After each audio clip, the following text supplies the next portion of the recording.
The Cardinals are swept in the wild card series, ending not only their season abruptly, but also the careers of Albert Pujols and Yadier Molina. Where did it all go wrong? Was this inevitable from the start? Who's to blame? All on today's elimination episode, so sad to say, of Locked On Cardinals. You are Locked On Cardinals, your daily St. Louis Cardinals podcast, part of the Locked On Podcast Network, your team every day.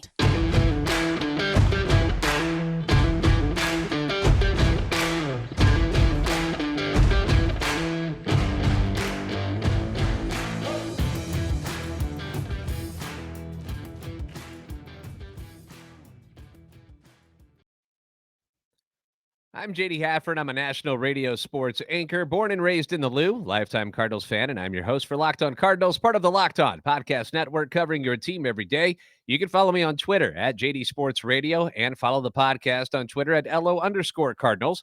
I want to thank those of you who make Locked On Cardinals your first listen every day. We are free and available wherever you get your podcasts. Subscribe on iTunes, Spotify, Google Podcast, on YouTube, I should say. Be sure to like and subscribe. Make sure you're hitting that notification button. That way you know when new videos are uploaded. You can also comment so you can interact with us there.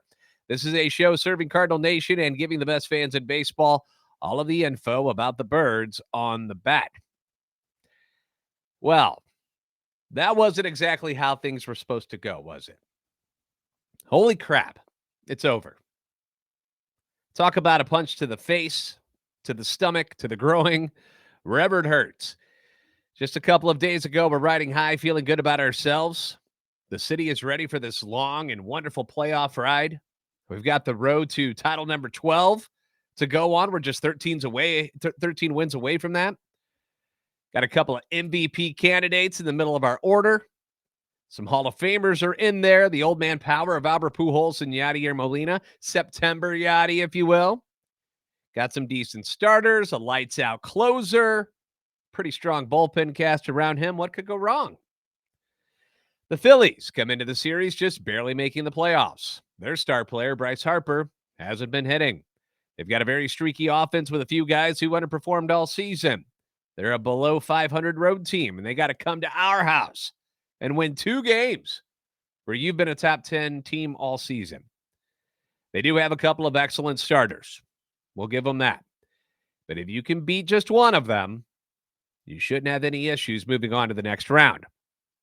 Everything I just said is absolutely true. And most of us thought this way heading into the postseason. I'm sure there are people who thought the Cardinals weren't good enough, that didn't belong there. It's fine. But let's look at some of the concerns we had before the series started, okay? Number one, was this team doomed to fail heading into this series because of how they performed in September? It's a good question. After a tremendous August where this team peaked in all facets of the game, September, kind of meh. They did go 15-11, which is a winning record, right? But you were also playing your majority of games against teams like the Cubs, the Nationals, the Reds, the Pirates. They're bad teams. They faced 3 teams with winning records in September: the Brewers, the Padres, and the Dodgers. They went 2-2 against Milwaukee, 1-2 against San Diego, and 1-2 against the Dodgers for a combined 4-6 record against playoff caliber teams. The offense, which had been rolling in August, hitting .281, which was their highest team average of any month this season, hit a wall and fell to .227, their lowest in any month this season. Paul Goldschmidt struggled massively in the final month, hitting .245 with just 2 home runs, didn't hit a single dinger after September 7th. That's a long time. Nolan Arenado hit .221 after a huge August and hit just 2 home runs as well. His last one on September 24th, leaving him one shy of career home run number 300. These were your 2 best hitters all season, and seeing them struggle coming into the postseason wasn't a great sign. But I had faith that they would turn things around. I mean, they're Paul Goldschmidt and Nolan Arenado. Like, why wouldn't you think they'd be able to, flip the switch, if you will, whenever they want, especially with playoffs coming up? The pitching staff had issues coming in as well. Adam Wainwright dealing with the dead arm issues. had his worst month of the season. He went 2-3, the ERA 7.22, by far his worst month of the year. Jordan Montgomery, 4-0, 1.76 ERA in August, went just 2-3 with a 4.36 ERA in his final 6 starts. Jordan Hicks was on the IL with arm fatigue and neck spasms, so there was some red flags on some things, but you got Flaherty back. Quintana was outstanding. Michaelis had rebounded from a bad August, so it wasn't a huge concern coming in. It was more just of a shuffling, if you will, of who your top 2 starters were going to be heading into the series. That was the question. Who was going to start game 1 and 2? Who was it going to be? And they narrowed it down, and they were like, you know what? We're going to go Quintana. We're going to go Michaelis. And nobody really cared about that. Nobody flinched at those 2 choices. They were fine. Number 2 concern was the Cardinals' overall record of 93-69, which was the 6th best record in Major League Baseball. Was that a bit of a mirage, considering how weak the National League Central was this season? I mean, that's a pretty good take, right? Because this division, gross, outside of the Cardinals and the Brewers. The Cubs were 74-88, which was 20th. The Pirates and the Reds both finished at 62-100, which was 28th and 29th in the league, ahead of only the A's and the Nationals. The Cardinals went 13-6 against Pittsburgh, 12-7 against the Reds, and 13-6 against the Cubs for a combined 38-19 record, which means, if you do the math, and I think I did it correctly, they were 55-50 against everyone else, which is a .523 winning percentage, which would not have gotten you into the playoffs this year. One of the things I was concerned about coming into this series was the fact that in the final days of the regular season, other than Albert charging towards 700 home runs, not a lot of urgency on this team to do anything, really. After they clinched the NL Central, there wasn't much else going on. There was the long shot of maybe catching the Braves or the Mets, but those ideas went out the window real quick. And you can always argue that resting guys for the playoffs is a smart thing to do. But then you have the other side of it, that maybe you lose your edge as a team when you do that. But then if you play all your guys and someone gets hurt, like Ryan Helsley against Pittsburgh, everyone crushes you for having your guys in the games that, quote, don't mean anything anymore. It's kind of a no-win situation. There's really no right answer there. Personally, I prefer playing the guys. I like to keep my dude sharp. I hope that some kind of injury doesn't happen, but you're playing the game. Injuries happen all the time. So you can get hurt in practice. You can get hurt in warm-ups. I've just never stayed good at something by not doing it anymore, personally. Like, I've never gotten better or stayed sharp by just not doing something. Some guys, I get it. You may need to rest them due to injuries over the course of the season. And I get that. That's a different scenario. But again, no perfect answer on this type of stuff. It just is it's a personal preference of how you want to do things. So all of that going into this series, the Cardinals kind of had going against them. All right. Some reasons to be concerned. And we talked about this with Connor Thomas of Locked On Phillies. He's their host. And had discussions with him, not only for our podcast, but just in text in general, just talking about things. And I voiced my concern. I was like, I don't know, man. They didn't hit very well in September coming into the postseason. They haven't had to win a lot of games here recently because it didn't matter anymore. There was nowhere to go. They were stuck in that number 3 spot no matter what they did. Did it play a part into this? I don't know if I'm just making excuses for the team or this is real stuff. I don't know. These are just thoughts going through my brain of why this collapse happened. We'll delve into the games themselves next. Managerial decisions, where the mistake was made on the Helsley implosion in game 1, at least where I think it was made. The offensive struggles. I've got all the stats of all the ugliness that was the Cardinals offense in these 2 games. That's all coming up here on Locked On Cardinals. Now, we just went over a lot of stats already as to why the Cardinals might not do well in the postseason. Okay. I gave you the arguments of why they come into this series and why it wouldn't work out for them. And one thing we've learned is that the numbers don't lie in baseball and in life. And in the last decade, over 4 million people have chosen SimpliSafe home security to protect their home. You don't earn the trust of that many people without doing something right. And at SimpliSafe, your safety is the only thing that matters. They protect you with cutting edge security technology. It's powered by 24/7 professional monitoring agents who will always have your back. With those 24/7 professional monitoring agents set up for you, they call you the moment a threat is detected and dispatch the police or first responders in an emergency, even if you're not home or can't be reached. Again, they've got your back. Simply Safe blankets your home in protection with advanced sensors for every room you've got, every window, every door. HD security cameras for inside and outside your home.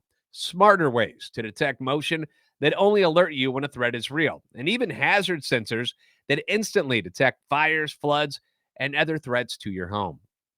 They're monitoring experts. They use proprietary advanced response technology to visually confirm when a break-in is real so you can get the highest priority police dispatch. You can customize the perfect system for your home, and you can do it in just a few minutes at simplisafe.com/lockedonmlb. You want to save money? We all do. I get it. Save 20% on your SimpliSafe security system when you sign up for an interactive monitoring plan and get your first month free. That's right, free. That's what I said, Free. Visit simplisafe.com/lockedonmlb so that you can learn more. There's no safe like SimpliSafe.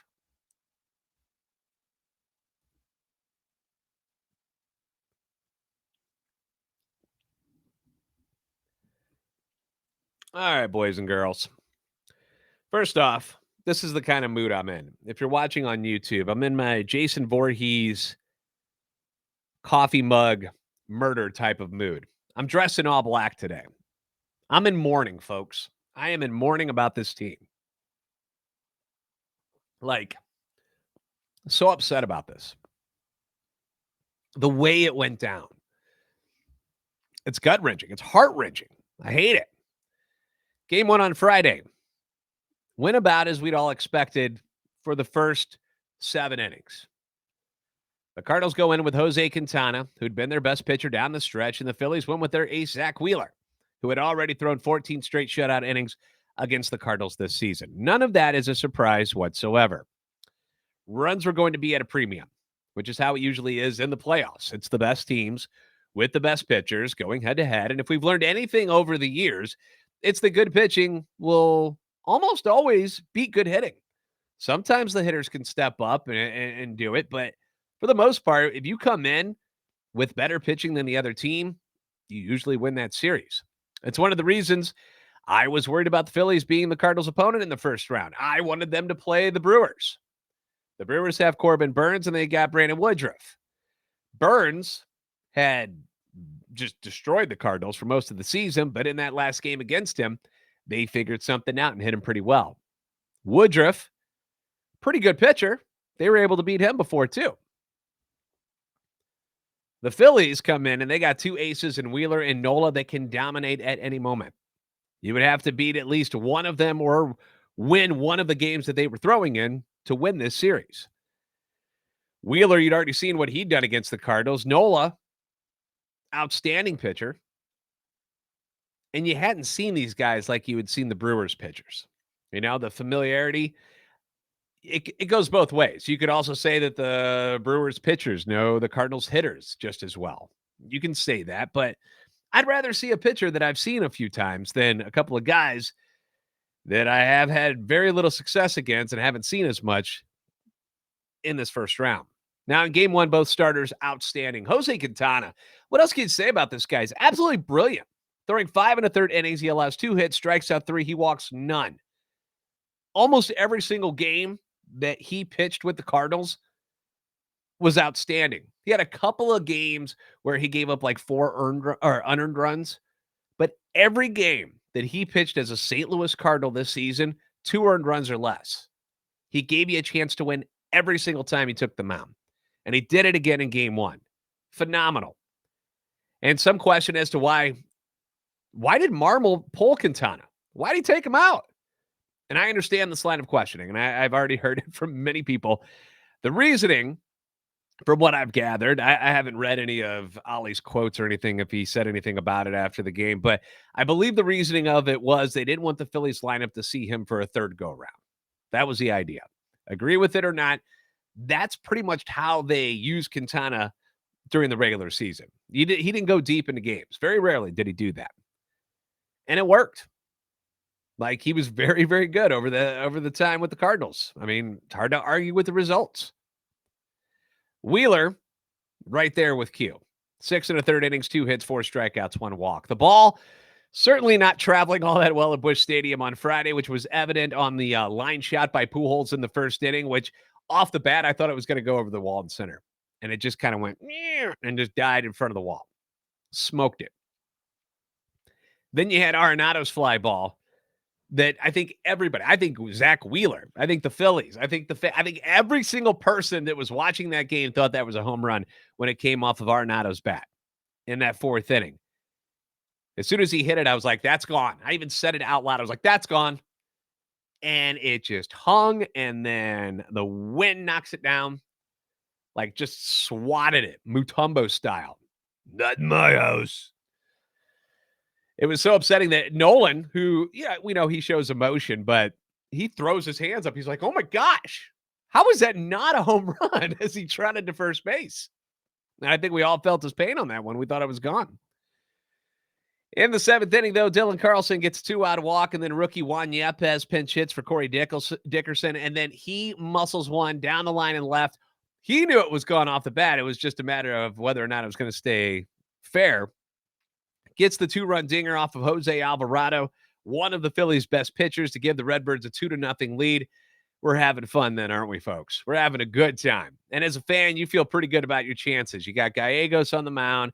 Helsley, seemingly fine after his jammed finger injury in Pittsburgh, getting warm in the bullpen. All the pressure is on the underachieving Phillies now. You got them right where you want them. Inning ends, 2-0 Cardinals. Go to the 8th. Ollie makes his normal defensive changes with a lead in the 8th inning. He did it all of September. Newt goes to left. Eluzio goes into center. Carlson to right field. Paul DeYoung goes to shortstop. Edman to second base. They pull Donovan. This is the script. And it's going beautifully. It's going beautifully. This is just the way you wanted it. Gallegos then gets the first out, but then walks Bryson Stott. Uh-oh. Walks will haunt you. We know this. The Phillies decide they're going to pinch hit with Marsh for Bierling, and Ollie wastes no time. He wants Helsley, who, again, reportedly felt no issues on Thursday with that injured finger. That's what we were told. No issues whatsoever with the finger. You're also calling on him to get a 5-out save, which is not something he normally did. It's usually 3 outs, get through an inning, and that was it. It's the playoffs, though. Helsley's been your dude. He's your all-star. He's your closer. I get it. I didn't hate the move at all. I didn't at all. I was like, yeah, man, bring in the smoke. Let's go. Helsley has a tough first out, though. Looks a little wild, but eventually strikes out Marsh on 6 pitches. Now, the wildness, you could chalk that up to be nerves. Could be that he's just amped up a bit for the playoffs. It happens to guys. But he gets the whiff nonetheless. Then he gets the NL home run champ, Kyle Schwarber, to pop out on 4 pitches, and we're out of the inning. 10 pitches, 2 outs, no big deal. Cardinals fail to do anything in the bottom half, so on to the 9th we go. And then they throw up this stat. And the moment they did this, I think we all knew that the fix was in. I'm kidding. There was no fix. But you know how everybody jokes about jinxes and how commentators will jinx like a no-hitter or a hitting streak or something. But they throw up the stat of doom, if you will. The Cardinals were 93-0 in their postseason history, dating back to 1926, when they led by at least 2 runs going into the 9th inning. And I always laugh when they throw up stats like this because none of these dudes were alive when all of that happened. Why does it matter what happened to a team in the 1920s, 30s, 40s, 50s? Who cares? Like, what is that? None of these guys were playing then. What does that matter?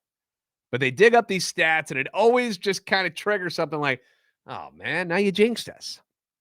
So the top of the 9th, Helsley, a little wild again. He gets the leadoff guy, Hoskins, to strike out on 6 pitches, though. But the ball's kind of all over the place. 2 outs away from beating the Phillies, though, on a day that Zach Wheeler started. This is exactly what the Cardinals needed to do in Game 1 to win this series, because if Nola comes out in Game 2 and you can't beat him, you still got a Game 3, right? This is what you want. JT Realmuto comes up, and on a 1-1 pitch, he singles softly to left field. They did it hard. Nothing special. Not great. Tying run comes to the plate, though. Reigning NL MVP Bryce Harper. But this isn't the same Bryce Harper. This isn't the guy. He's been hurt. He struggled since coming back from injuries. He hasn't looked all that great at the plate. And they were talking about how he's stuck in between right now, where he can't catch up to the fastball. He's early on curveballs. He's all over the place. And Helsley shows no mercy. Right away, gets ahead of him 1-2 on a swinging strike, and then 102 heat. Just blew it right past him. And then, out of nowhere, 3 straight balls. Not all that close to the zone either.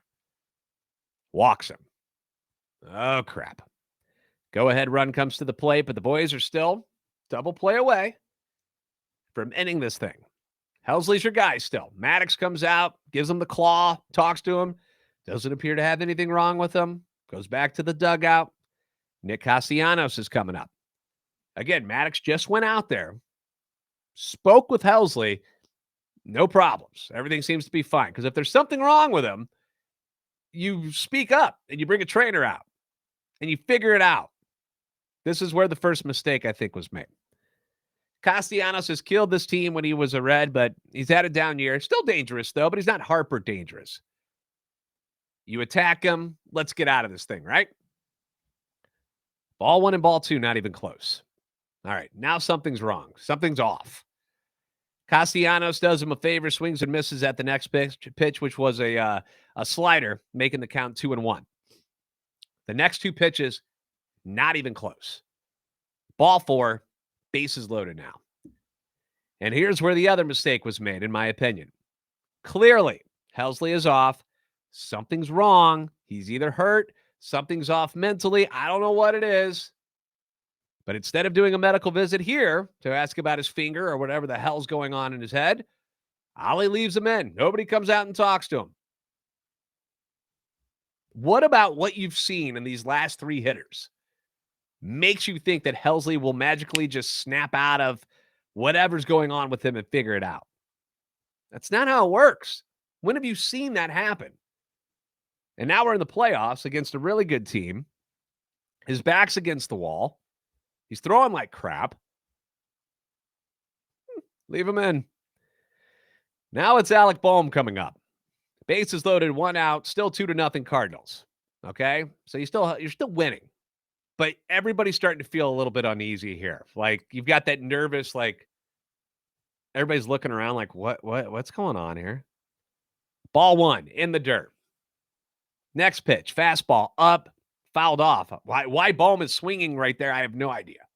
I have no idea. There's no way I would be swinging the bat at that point after seeing what Helsley was doing. Next pitch, fastball, plunks him. Makes the score 2-1. Now, that's when they decide to come out and check on Helsley again. And this seemed like more of a ploy to me than anything, just to give Flaherty and Palante more time to get warm in the pen. But after the game, they said that Helsley started to lose feel for his pitches. You think? You think that's what was going on? Dude couldn't hardly throw a strike since the Harper at bat. It didn't take a medical professional to tell me something was wrong. Everybody in that stadium knew something was up, and they didn't do anything about it. So Ollie decides to go with the rookie Palante with the bases loaded, 1 out, clinging to a 1-run lead in the 9th inning for his first playoff appearance. Hey, no pressure, kid. Just get on out there and do it. And I understand why he went with Palante. He wanted to induce the ground ball double play to end it. It makes sense. He said after the game, if he needed to get 1 out, he would have gone with Flaherty instead just to get the strikeout. But man, this is a rookie. Okay? Here's the thing, though. Palante looked good. He didn't do anything wrong. He gets the ground ball. And it was a weak, crappy ground ball. But unfortunately, the infield was in for a play at the plate instead of double play depth up the middle. So Gene Segura's weenie little grounder, which was a very good pitch by Palante, sneaks under the glove of the diving Tommy Edman over at second base. Not only ties the game, but brings in the go-ahead run. 3-2 is the score now. So what do you know? The walks that happened earlier in the game because Helsley couldn't throw a strike, but you did nothing about it, end up scoring. Now you have pandemonium as the Phillies realize what they've just done. But it's still a 1-run game. Let's not lose our minds yet. It's still 3-2. Stott's up next, and it's another good pitch by Palante, and he rips it. Hits it pretty hard. Hardest ball hit all inning. Hits it to the first baseman, Paul Goldschmidt. Great stop by Goldie. Diving. Makes the play. For some reason, Paul Goldschmidt decides he's going to throw it to home plate instead. So instead of turning two, he fires home. Guess who's over at third base? Former Cardinal Edmundo Sosa, who had pitch ran for Bohm. We know how well Sosa runs. It's one of the good things he can do. He is very fast. Outstanding speed. We're all well aware of this, right? Goldie fires it to home plate instead. Beats the tag by Yadi. It's not a force-out play. Yadi's got to tag him. Run scores, 4-2. Marston comes up, hits a soft grounder that may not have broken a pane of glass if it had hit it. Goes over to the left side of the infield. Goes under Arenado's glove. Your 9-time Gold Glover, 5-time Platinum Award winner misses the ball completely. 5-2 Phillies. They've hardly hit a ball that would cause a senior citizen to bruise. That's how light the contact has been, and have somehow scored 5 runs in this inning. Then you get a sac fly by Schwarber, makes it 6-2 before the nightmare is over. What in the hell just happened? How did you go from 2 outs away and up 2 runs to losing by 4? An epic failure and a meltdown in almost every way. Mistakes by 2 of your best infielders. Goldschmidt throwing home. Arenado just lets the ball go under his glove. I don't know what the hell happened there. Just unbelievable. Like, I'm still flabbergasted by it all. I still can't believe what I saw. The guys do score a run in the top of the 9th on a pinch hit single by Nolan Gorman. They had the tying run at the plate when Yadi struck out. Yadi's a terrible hitter now. Strikes out. But this was, how do I describe how I felt in this? It made me want to vomit is kind of how that's probably the best way to describe things. Like, I wanted to puke after seeing what just happened. And it was so similar, if you guys remember the collapse against the Dodgers in the regular season. Remember that? Just sickening. And this is happening now in the postseason. But after we calm down a little bit, it's one game. All right, it's one game. These guys are pros, and let's be honest, you kind of expected to lose at least one game to Wheeler or Nola, right? Wheeler's dominated them all year. But to have the game in hand the way you did and to blow it like that, devastating. So devastating. We're going to talk about game 2 next. I need a drink after reliving all of that.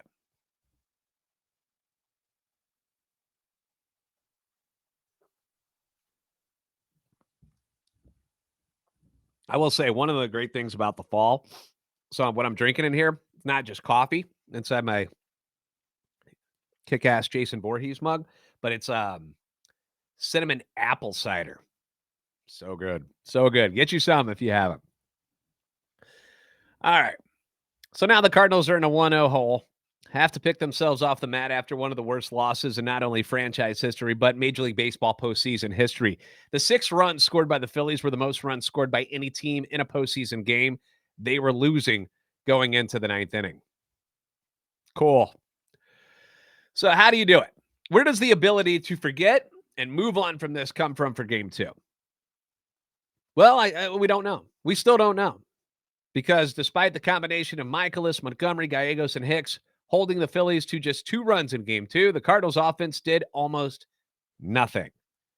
Phillies starter Aaron Nola shreds them over 6 2/3 innings. He allows just 4 hits, strikes out 6. The Cardinals attempted a comeback in the 8th inning when Nootbaar walks with 1 out, and then Albert Pujols singles in what would be his final plate appearance in the major leagues. But then Goldschmidt and Arenado, the guys you want up in those situations, fail again, both striking out to end the threat. In the 9th inning, they get 2 guys on again with singles by Dickerson and Molina in what would be Molina's final plate appearance in the majors. But Tommy Edman pops out to end the game in the series. And that's it.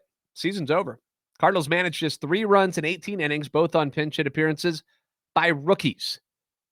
Yepez's pinch hit home run and then Gorman's pinch hit single, both in game 1. That's it. That's all they did. And that's where I'm going to point the blame on this one. Okay?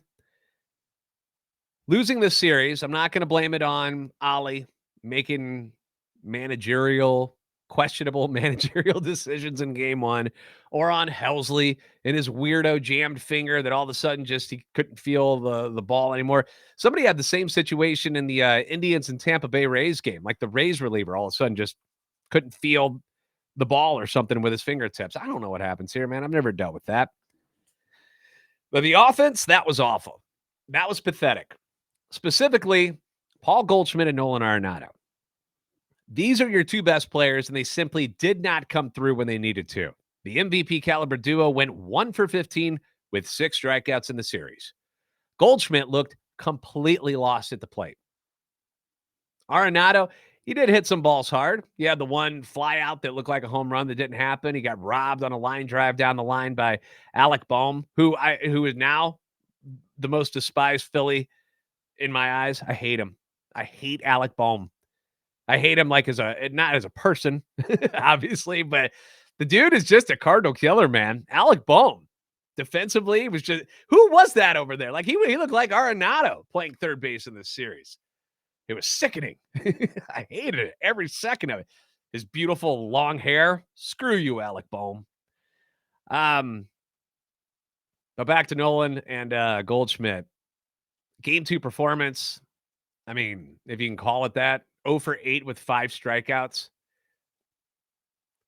Counting last year's game against the Dodgers, the team is now 0-3 with Goldie and Arenado in the playoffs, and those two are combined 2 for 22. Now, I love Goldie and Arenado. Great guys, great players. But these are the numbers, and they tell a simple truth. They have sucked in the playoffs. Plain and simple. They have sucked in the playoffs. In 8 career playoff games for the Rockies and the Cardinals, Nolan Arenado is batting .152 with a .143 on-base percentage and a .242 slugging percentage. In his last 10 postseason games for the Cardinals, Paul Goldschmidt has only 5 hits and 39 at-bats for a .128 batting average and a strikeout rate of 37%. That is terrible. This team cannot overcome their 2 best hitters pulling a disappearing act in the postseason and expect to win anything, ever. And it's not like the guys around them did much better. The Cardinals had a combined 12 hits, 11 of them singles, all except Yepes's 2-run homer. That's it, man. And against the 2 Philly starters in this series, Zach Wheeler and Aaron Nola, they had a total of 6 singles and 44 at-bats. Again, Wheeler and Nola are very, very good. I get it. But the Cardinals have to be better. You just have to be better than this. They've lost their last 5 postseason games. They have not won a playoff series since beating the Braves in the 2019 Division Series. They've reached the postseason in each of the last 4 years, which is great. But if you don't win anything, what's the point? They've gone 4-11. It's frustrating. And when we all talk about this stuff and about like, well, yeah, we can win the Central, but if we're not going to win the World Series, what's the point in all this, right? We now say goodbye to Albert Pujols, Yadier Molina, and perhaps Adam Wainwright, who, when asked about his future, said, we'll see what happens. We should know pretty soon if something happens. If not, it's been a good run, and thank you, St. Louis. I, for one, hope he comes back. Until the last month, he was arguably the most consistent and best pitcher on the staff. A healthy Flaherty, Montgomery, Michaelis, Matz, and then Wainwright. It's not too shabby of a rotation. Quintana's a free agent, but if Waino does retire, maybe they try to bring him back. He seemed to enjoy his time in St. Louis, loved the team, loved the town, threw very well here. There was so much magic within the regular season, and that's what makes this so tough. All wounds heal, but this one stings, and it's going to sting for a while. And knowing that we won't see number 4 and number 5 in this uniform ever again makes it even worse. It hurts, man. That's why I'm in all black today. I'm in mourning. Thanks for making Locked On Cardinals your first listen today. Now make your second listen, the Locked On MLB podcast. MLB expert Paul Francis Sullivan brings humor, passion, and unique perspective on every team and the biggest stories around the league. Follow the #1 daily league-wide podcast, Locked On MLB, on the Odyssey app, YouTube, and wherever you get your podcasts. As always, be sure to like and subscribe on YouTube. Follow on Twitter at @LO_Cardinals and at JD Sports Radio. You're the best fans in baseball for a reason. Sorry it ended this way. I'm sorry this is what happened. I feel bad for everybody. None of us expected this. But we got to get through it. So do whatever it is you got to do to make yourself feel better about things. I know I will. I'm going to keep drinking my cider. Thank you, everybody. We'll be back with more on Locked On Cardinals tomorrow. We'll see you then.